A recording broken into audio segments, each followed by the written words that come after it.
तो मॉस्क्विटो 3 टाइप है, क्या क्या? Anopheles, Culex and Aedes. तो एनोफिलिस से क्या होता है? Malaria, female Anopheles. और क्यूलेक्स से क्या होता है? फाइलेरिया, हाँ, एन्सेफेलाइटिस, जो पाँव का बीमारी है, लेग फूल जाता है, लेग का प्रॉब्लम होता है। और एडिस से होता है डेंगू एंड चिकुनगुनिया। दो में ही बहुत फीवर होता है, हाई फीवर, वीकनेस, ये सब होता है। 3 टाइप का मॉस्क्विटो है। अब फ्लाई, हाउस फ्लाई होते grey colour, page number 292, long black stripes on the back और whole body is covered with hair, body में हेयर है। They come out during day time. House fly से क्या बीमार हो सकता है? Typhoid, diarrhoea. कैसे?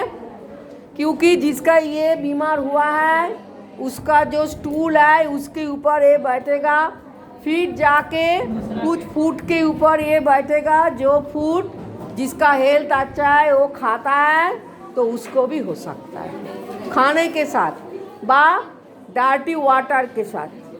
हाँ, कुछ जो वाटर तुम पीते हो उस वाटर के ऊपर ये बैठेगा तो वो वाटर पीने के साथ हो सकता है।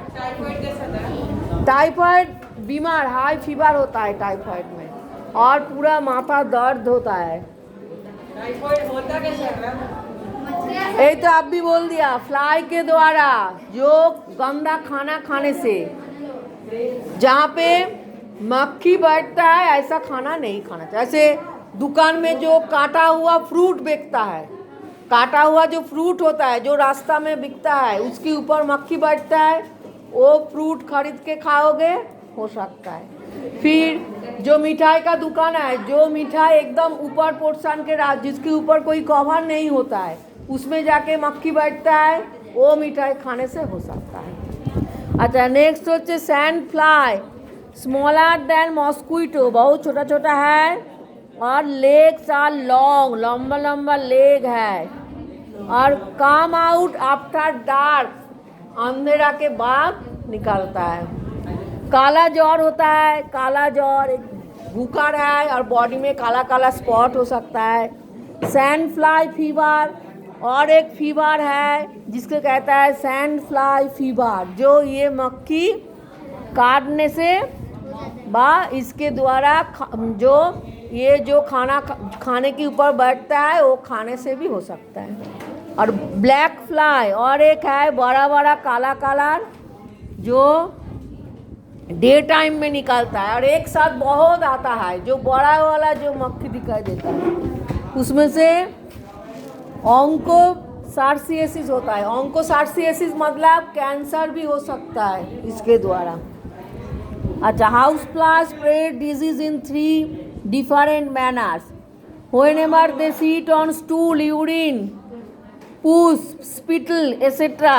Spittle मतलब थूक के साथ, जो थूकता है, थूकने के साथ उसका जाम निकलता है, उसके ऊपर जाके मक्खी बैठेगा, उस मक्खी जाके खाने के ऊपर बैठेगा, उस खाना खाने से हो सकता है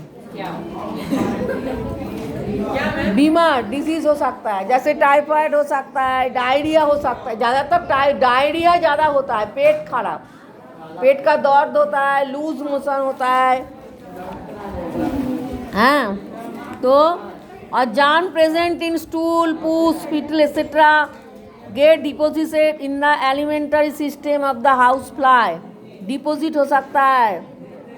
तो the fly cannot take solid food, solid food नहीं खा सकता है, पहले वॉमिटिंग कर देता है, वॉमिटिंग करके फूड को थोड़ा लिक्विड कर सकता है, फिर वो लिक्विड फूड को खाता है।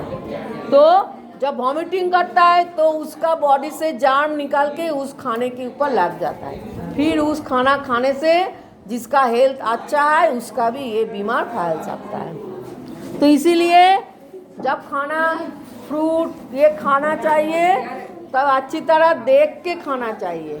जैसे जो कवरिंग खाना है, जैसे मिठाई का दुकान में जो बॉक्स के अंदर जो मिठाई रखा होता है वो खाना चाहिए। व फ्रूट हर टाइम होल फ्रूट लेना चाहिए, काटा हुआ फ्रूट नहीं खरीद के खाना चाहिए। काटा हुआ फ्रूट में बहुत ज़्यादा मक्खी हो सकता है। तो 2 टाइप का वेक्टर है, मैकेनिकल एंड बायोलॉजिकल। तो मैकेनिकल वेक्टर क्या है? House fly.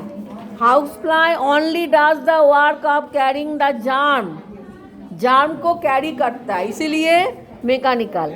और बायोलॉजिकल होच्छे मॉस्क्विटो, क्योंकि मॉस्क्विटो का बॉडी के अंदर जो जार्म जाता है वो वहाँ पे जाके पूरा लाइफ साइकिल कंप्लीट कर देता है। वहाँ पे जाके एग देता है, एग से लार्वा निकलता है, लार्वा से प्यूपा, प्यूपा से एडल्ट, पूरा 4 स्टेज मॉस्क्विटो का बॉडी के अंदर कंप्लीट कर देता है।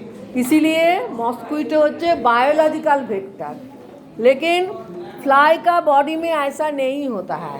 फ्लाई खाली जार्म को कैरी करता है, खाने के ऊपर वॉमिटिंग कर देता है और खाने के साथ वो जार्म जिसका हेल्थ अच्छा है उसका बॉडी में चला जाएगा, वो खाना खाने से। अच्छा, नेक्स्ट होच्छे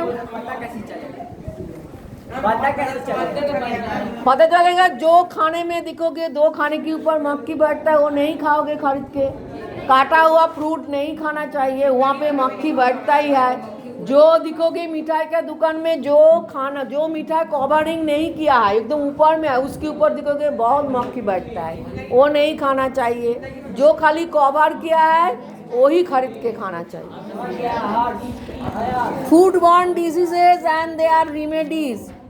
हाँ, तो और बहुत सारा खाना है, जैसे पिक्चर देखो 296 में एक केला है, एकदम खराब हो गया, काला हो गया, क्योंकि इसमें एक छत्रा फंगस होता है।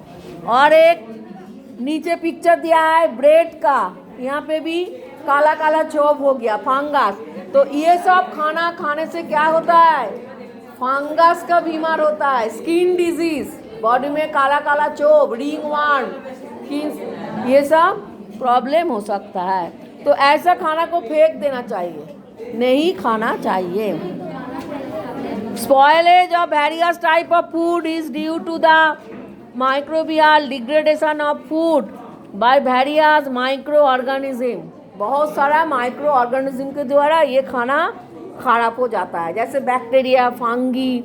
तो ये खाने से बहुत बीमार फैलता है। पेट खराब तो होता ही है, उसके साथ स्किन का प्रॉब्लम होता है, फंगस, स्किन डिजीज, ये सब हो सकता है। तो इस टाइप का खाना को नहीं खाना चाहिए। नेक्स्ट देखो, bacterial degradation. The compound proceed by them change the taste and flavour of the food. जो खाना खराब हो जाता है उसका टेस्ट भी खराब हो जाता है और बदबू आता है, गंदा हो जाता है। तो उस खाने को तो such compounds when they enter our body along with the spoiled food can cause health problem। पेट खराब हो जाता है ज़्यादातर गंदा खाना खाने से, और लूज मोशन होता है, पेट में दर्द होता है, खाना डाइजेस्ट नहीं होता है। Beside these spoilage bacteria, some very dangerous type of bacteria may be present। कुछ बैक्टीरिया फैलता है उस खाने के अंदर, उसके बाद जो खाना खाएगा उसका बॉडी में भी चला जाएगा। और bacteria can cause toxicity that may in extreme cases cause death. और बहुत सारा केस में डेथ हो जाता है, पूरा बॉडी में इन्फेक्शन हो जाता है और डेथ हो जाता है। कुछ कुछ बैक्टीरिया और बेनिफिशियल है, जैसे ईस्ट। बहुत सारा खाने के अंदर ईस्ट मिलाया जाता है, जैसे पावरोटी जब, ब्रेड जब तैयार किया जाता है बेकरी में फूलने के लिए, पिज़्ज़ा के अंदर फूल जाता है और केक के अंदर। तो बहुत सारा खाने में ईस्ट मिलाया जाता है फूलने के लिए। और एक बैक्टीरिया है जो ह्यूमन के इंटेस्टाइन में है और B12 फॉर्म करता है। और B12 का फंक्शन क्या है? ब्लड का हीमोग्लोबिन इंक्रीज कर देता है, हीमोग्लोबिन फॉर्म करने के लिए। तो ये भी एक यूजफुल बैक्टीरिया है। ई कोलाई, इस बैक्टीरिया का नाम है ई कोलाई, जो विटामिन E12 फॉर्म करता है। और एक bacteria yeast.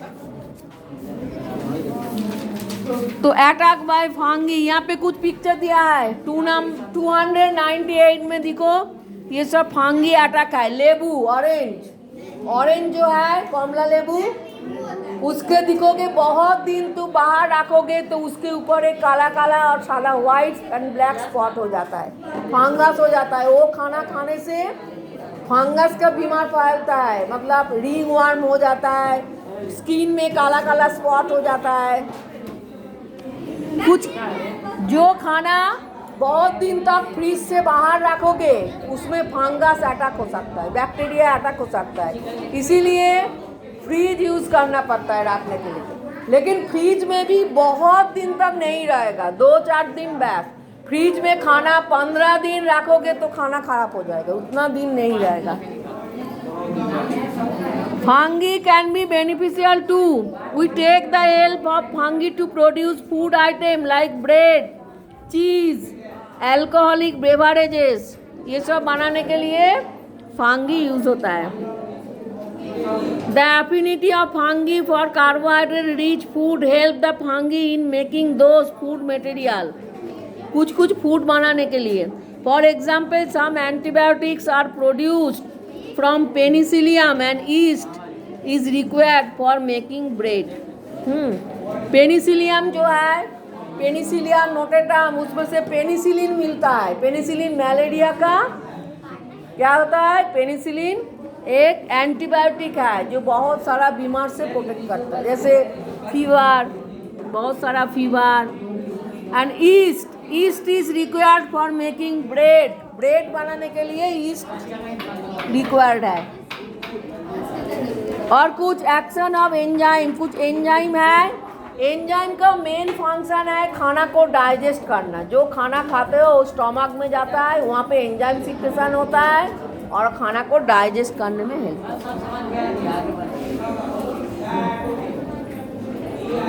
Besides microbial spoilage, there is another reason behind spoilage of food, and that is due to action of enzyme. Food, हाँ, कुछ एंजाइम आबार खाना को स्पॉयल करता है। Foods of plant and animals origin are made up of cell. Such cell contains various enzymes. Cell में बहुत सारा एंजाइम है। जो खाना प्लांट में व एनिमल से मिलता है। एनिमल से क्या क्या, जैसे मीट, फिश, एग, ये सब एनिमल से मिलता है। और प्लांट में से वेजिटेबल, फ्रूट, ये सब मिलता है। तो ये सब खाने में सेल्स है, क्योंकि प्लांट का, एनिमल का हार्ट बॉडी पार्ट में क्या है? सेल है। कहते हो cell is the structural and functional unit of living organism. So enzymes can bring about undesirable changes in taste, flavor, color if such foods are left uncooked. खाना नहीं बनाओगे तो क्या होगा? इसमें से इसका कलर, टेस्ट सब चेंज हो जाएगा। जैसे कुछ वेजिटेबल खरीद के तुम फ्रिज के बाहर रखो 7 दिन, उसके बाद दिखोगे वो क्या हो जाएगा? खराब हो जाएगा। उसका कलर चेंज हो जाएगा, टेस्ट चेंज हो जाएगा, उसमें से जूस निकालेगा। तो ये क्या है? ये सब एंजाइम के वजह से होता है, खाना को खराब कर देता है। Next, contamination of food bye parasites and microbes. कुछ पैरासाइट, माइक्रोब्स सब खाना को खराब कर देता है। खाना बनाने के बाद फ्रिज के बाहर रखोगे, एक दिन अच्छा रहेगा, नेक्स्ट दिन दिखोगे वो खाना से कैसा एक गंदा बदबू आता है, इसका स्मेल खराब हो जाता है, टेस्ट खराब हो जाता है, ज़्यादातर कैसे सावर। तो इसमें क्या होता है? माइक्रोब्स फैलता है। ये भी खाना नहीं चाहिए।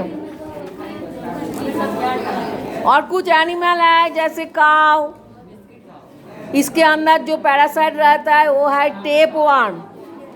और इसमें से स्टोमक में दर्द होता है, स्टोमक एक, डायरिया, नाउसिया, भूख नहीं आता है। पिग, पिग के अंदर tape worm, round worm, 2 animal रहता है। Next page 300। Often A type of influenza virus, virus का नेम है H5N1, जो क्या करता है, बर्ड फ्लू, जिसके द्वारा, जैसे एक बार हुआ था ना, जब चिकन खाना माना हो गया, चिकन खाने से एक बीमार फैलता है जो चिकन खाता है, क्योंकि उसके द्वारा बर्ड फ्लू हो गया था। और तब तो एक वायरस जो बर्ड को अटैक करता है, वो बर्ड को खाने से वो हेल्दी पर्सन में चला जाता है, इसे कहता है बर्ड फ्लू। तो कौन सा वायरस, H5N1, एक इम्पॉर्टेंट वायरस है।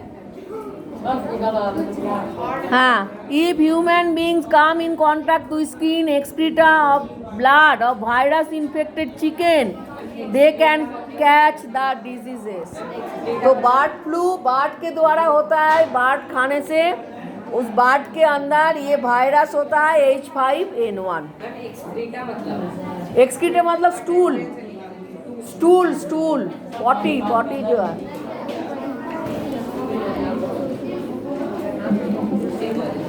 अच्छा, नेक्स्ट देखो, microbial contamination of food, poultry products जैसे egg, milk, raw vegetable, unpasteurised milk. Unpasteurised milk मतलब जो मिल्क को बॉयल नहीं किया जाता है। कोई कोई है जो मिल्क खरीदता है पैकेट मिल्क और उसको नहीं बॉयल करके पी जाता है, व खाना में मिला देता है, तो ये है अनपास्चुराइज्ड मिल्क।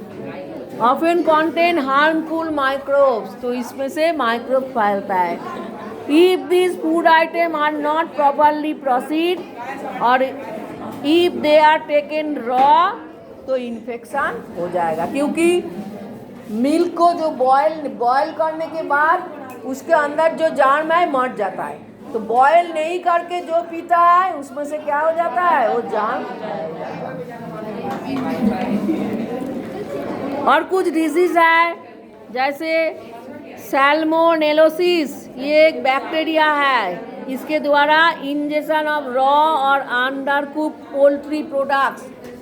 हाँ, बहुत सारा चिकन को जैसे कबाब बना के खाता है, कबाब, तंदूरी कबाब, तो वो तो ठीक से पकाता नहीं है, जस्ट आग के ऊपर रख के तंदूरी बना के खाता है जला के, तो उसके साथ उसके अंदर जो जार्म है वो ठीक से जाता नहीं है, तो वो जार्म बॉडी में चला जाता है और ये बैक्टीरिया अटैक करता है, साल्मोनेलोसिस, उसके अंदर ये बैक्टीरिया होता है। और कैम्पाइलोबैक्टीरियोसिस बैक्टीरिया, ये भी पोल्ट्री प्रोडक्ट से होता है और अनपास्चुराइज्ड मिल्क से होता है। और एक है फूडबॉर्न टॉक्सिसिटी, जो खाना को ठीक से नहीं पकाने से होता है, मैं ठीक से पैकेज नहीं कर से, फूडबॉर्न टॉक्सिसिटी बैक्टीरिया। और एक है बोटुलिज्म, बोटुलिज्म भी एक बैक्टीरिया है जो कुक्ड मीट और poultry products that is indigested before proper boiling. ठीक से मांस जब पकाना चाहिए तो अच्छी तरह बॉयल करके करना चाहिए, नहीं बॉयल होगा, जो मांस कच्चा हुआ होता है बा आधा पकाया जाता है बा तंदूरी ग्रिल ये सब किया जाता है, तो उसमें बैक्टीरिया होता है, वो खाने से बॉडी में बैक्टीरिया